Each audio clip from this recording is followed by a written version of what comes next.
Oh God, damn it. All right. How's it going, everyone? On rare occasion, I will get a question or a comment somewhere on a video or in my inbox or on my channel somewhere that requires a little bit more of an explanation from me than the typical 3-sentence, 4-sentence textual reply that I offer most of my YouTube viewers. That is to say, I usually reply in the form of what can only be described as an essay.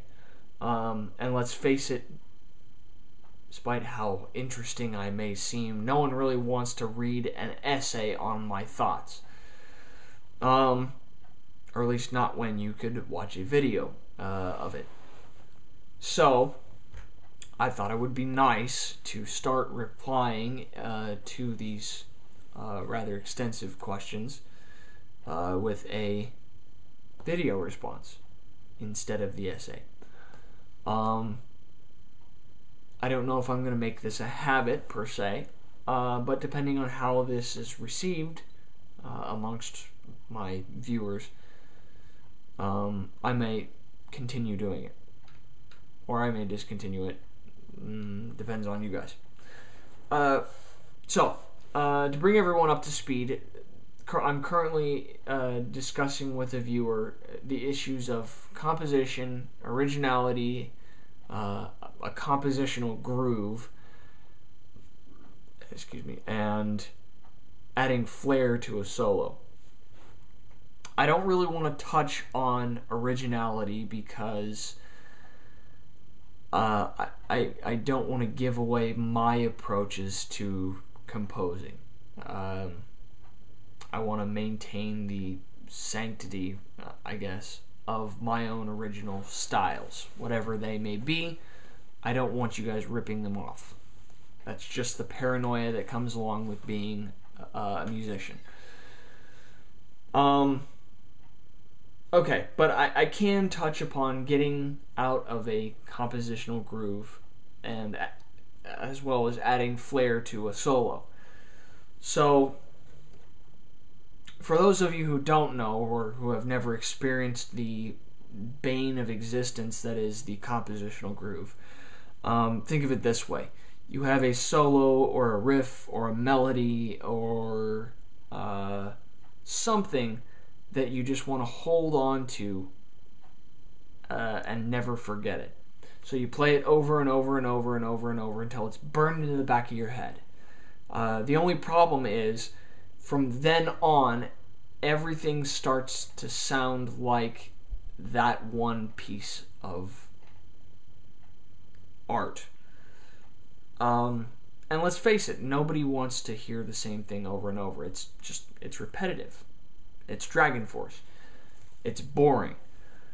So then the issue becomes, how do you break out of the compositional slump that is a compositional groove? And to kind of encourage or begin the thought process that is required of getting out of these grooves, I would like to present one of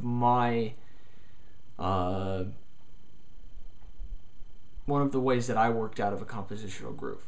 Okay, so when I first started applying sweeps to my own solos, I would look at it as one of two things. You either have a triplet-based sweep, or you have a quarter note-based sweep. Those being in the basic form of rhythmic pattern. Of course, you can double up, but we're trying to be simple here. Okay, so you have triplets and you have quarter notes. For triplets, I would always do a 5-string sweep. For quarter notes, I would always do a 6-string sweep. And at the beginning there, that's all I would do. That's the mindset that I had at the time. And obviously, it's very narrow. It wasn't very conducive of a wide range or compositionally inspired way of writing a solo. So then the issue is how do I break out of this, groove that I've established for myself? To do that, we have to understand what I have to explain what exactly was going on in my head. Okay, so with a 5-string sweep, you have 6 notes going up, six notes going back.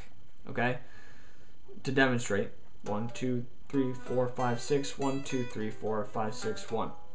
Okay, that's a 5-string sweep. And I would do that in triplets. Same goes for quarter notes on a 6-string sweep, because a 6-string sweep has 8 notes going up, 8 notes going back. 1, 2, 3, 4, 5, 6, 7, 8. 1, 2, 3, 4, 5, 6, 7, 8, 1. You get the idea. Obviously, you can kind of see the logic behind how I worked myself into that groove. So then I wanted to work my way out of it. Well, how do you do that? I kind of had to cross wires in my head, for lack of a better term, in order to break out of this compositional groove. You have to literally go against the grain of the groove that you've established. So for me, that was converting a 5-string sweep, again, that was typically triplets, into a quarter note based rhythmic pattern. 8 notes. So I was like, well, how am I going to do this? Well, the answer was fairly obvious. It kind of just slapped me in the face because it was so, novel of a concept. Add notes to the riff. Okay, so tap, add another tap. 1, 2, 3, 4, 5, 6, 7, 8. 1, 2, 3, 4, 5, 6, 7. Now there's a problem because it went 8 up, but it came back with 7. And I'll leave it at that for now because I want to show you something here in just a second. The first fix, there's 2 fixes. The first fix is to add a second tap, and that thus completing 8 notes up, 8 notes back. 1, 2, 3, 4, 5, 6, 7, 8. 1, 2, 3, 4, 5, 6, 7, 8, 1. Okay?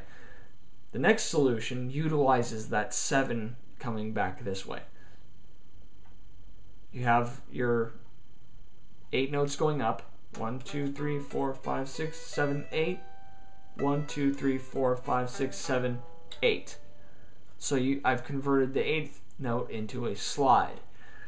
And that's actually incredibly helpful for me in working my way out of a groove, because not only have I, converted what was typically a triplet-based sweep into a quarter note-based sweep, but I've also changed the position on the neck and broken out of this one single area that I was playing in and opened myself up for key changes, for a different scale, for a different, melody direction, a transition to an entirely new section of the song, essentially.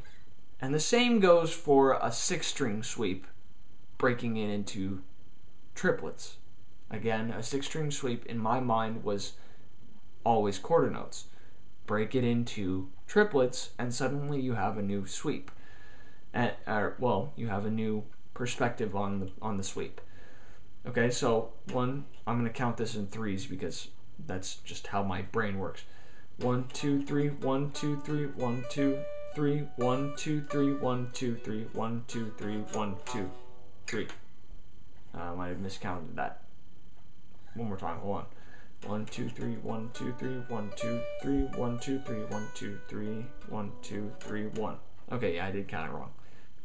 But it works. I added an extra tap. Inversely, you can also add a slide in there. 1, 2, 3, 1, 2, 3, 1, 2, 3, 1, 2, 3, 1, 2, 3, 1, 2, 3. Still not working. I think I'm miscounting it. But I believe you guys get the point.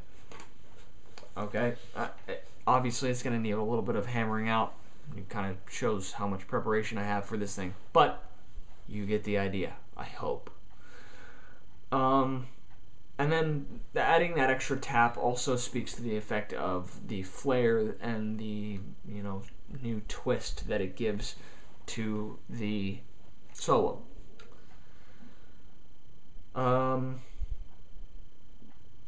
I see myself starting to become a little bit repetitive here, so I'm just going to end the video.